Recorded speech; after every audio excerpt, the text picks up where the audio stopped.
Voy a hablar de Nietzsche, pero no voy a hacer una introducción a Nietzsche, ni voy a hablar de ninguna de sus teorías, ya tengo otros vídeos que se ocupan de esto, sino que voy a hablar de mi experiencia como lector de Nietzsche.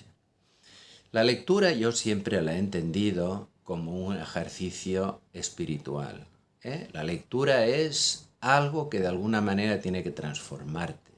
Es decir, leer quiere decir hacer una inmersión en un mundo diferente al tuyo, el mundo que de alguna manera va tejiendo el texto, y este mundo es un mundo que tienes que entender y con el que tienes que dialogar. Es decir, ni se trata de leer siempre bajo una mirada crítica, es decir, una mirada crítica que seguramente ya de entrada no nos deja entrar en la lógica del propio texto, pero tampoco identificarse con el texto, porque si no acabamos pensando lo que dice cada texto que vamos a leer y de alguna manera nos convence o nos seduce. Por lo tanto, es este doble trabajo de inmersión y distanciamiento.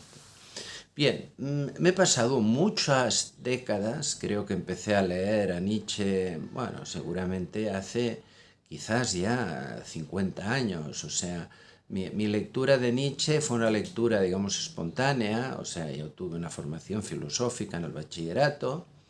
Esta formación filosófica luego se complementó cuando estudié la carrera de filosofía, que tardé unos cuantos años, pero la lectura de Nietzsche siempre ha sido al margen de toda esta, digamos, trayectoria académica, por decirlo así, ¿no? Empecé con el libro que más seduce a los adolescentes de Nietzsche, Así hablaba Zaratustra.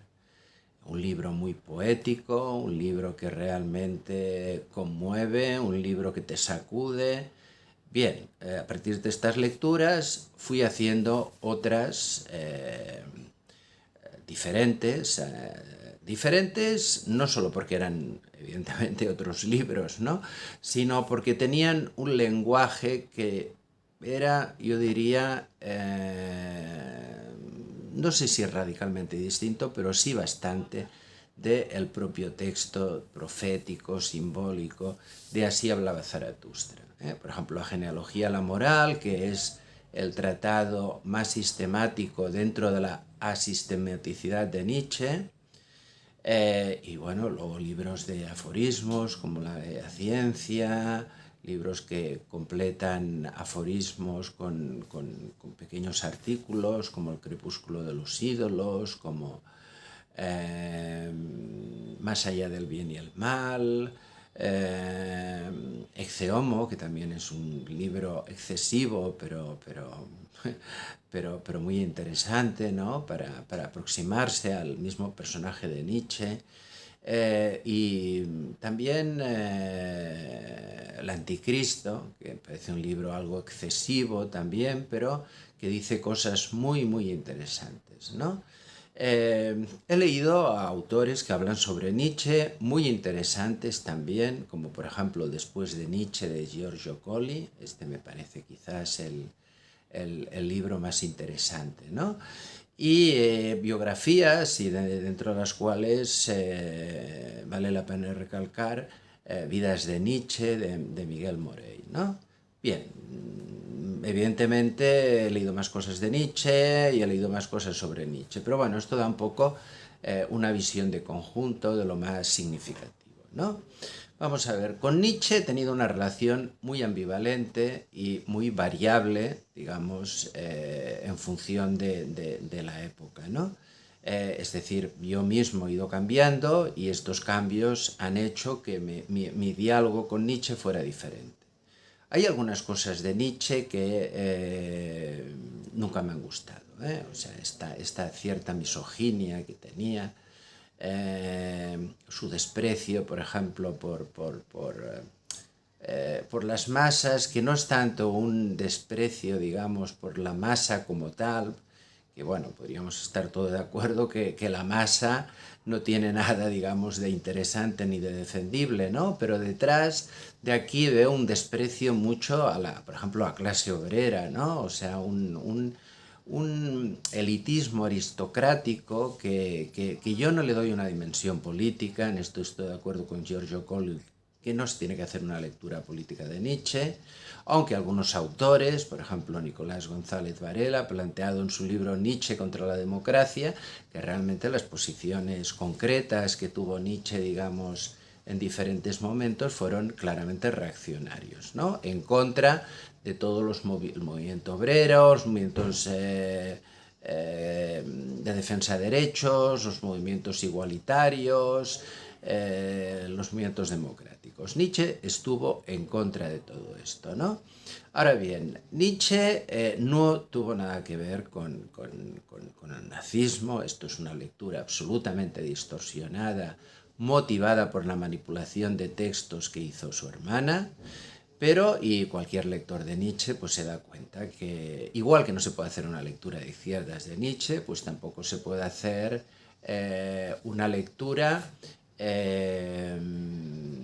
digamos, fascista o nazi, digamos, de Nietzsche, ¿no? Esto me parece bastante evidente. Evidente para quien lea Nietzsche, ¿eh? Después, claro, hay lecturas, como la lectura de Deleuze, que también es interesante, que le quieren dar la vuelta.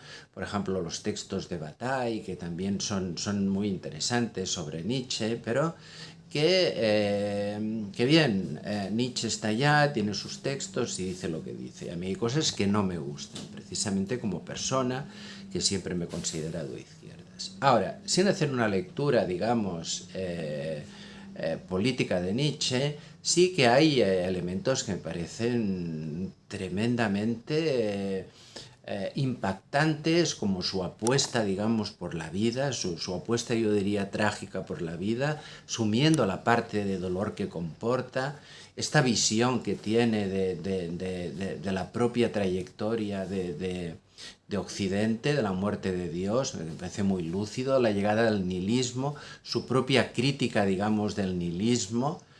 Respecto a la teoría del superhombre, tengo mis reservas. O sea, sí que podemos hacer una lectura, como a veces me dicen, bueno, entender que el superhombre es el hombre que se supera a sí mismo. Pero hay algo de profético, de excesivo, algo que denuncia, por ejemplo, Cioran, diciendo que hay una cierta ingenuidad de Nietzsche al ver estas energías que no se corresponden en absoluto a lo que es capaz de hacer el hombre, ¿no?